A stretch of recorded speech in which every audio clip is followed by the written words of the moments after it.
Hi everyone, my name is Shalika and this is my 112 term project. For my project I decided to make the board game sequence, and let's take a look at the instructions page. Okay, so let's get started. The goal of this game is to make 5 in a row in a column, row, or diagonal using your poker chips. There are 3 modes, a single player, 2-player, or multiplayer. Let's try this 2-player easy mode. So a random card is dealt to each player and the player's turns alternate, as you can see. Every time a player places a poker chip on the board, one chip disappears from their side. You must place it in the correct spot or else you lose your turn and you lose the card, and this continues until a player wins. Okay, so let's try a different mode now, the 2-player hard mode.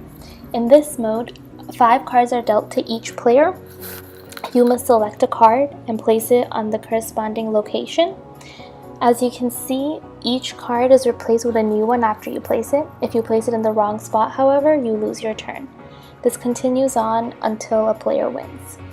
Let's take a look at another mode.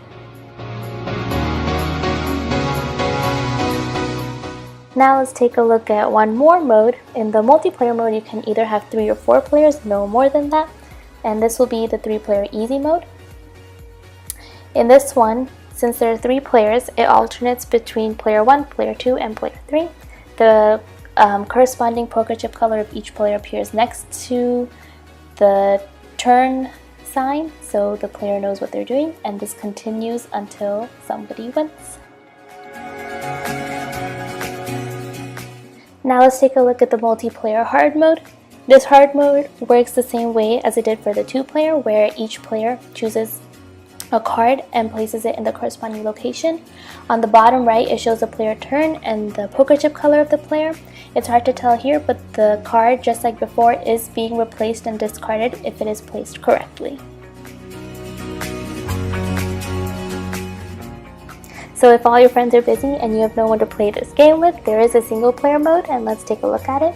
So in the easy version, you simply have to place the card on the left that is dealt to you, and you can tell that it's your card because it has a yellow boundary.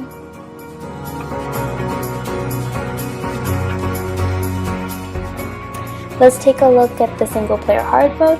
In this mode, just like the 2-player multiplayer mode, you need to select a card and place it correctly on the board.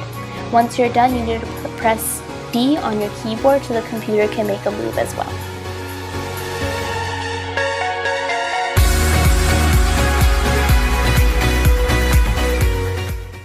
So if the computer wins at the end, it will display a I win message, but if the user wins, like in this case the user does win, it will display a you win message.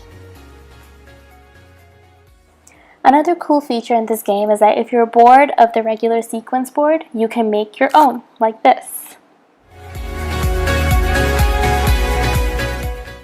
So after you're done, you can choose any mode that you want to play in, and you will be playing with the board that you just created. So in this example, I chose the 1-player hard mode, and as you can see, this is the board we created just a few moments ago. So this is my 112 term project. I hope you liked it. Thanks for watching.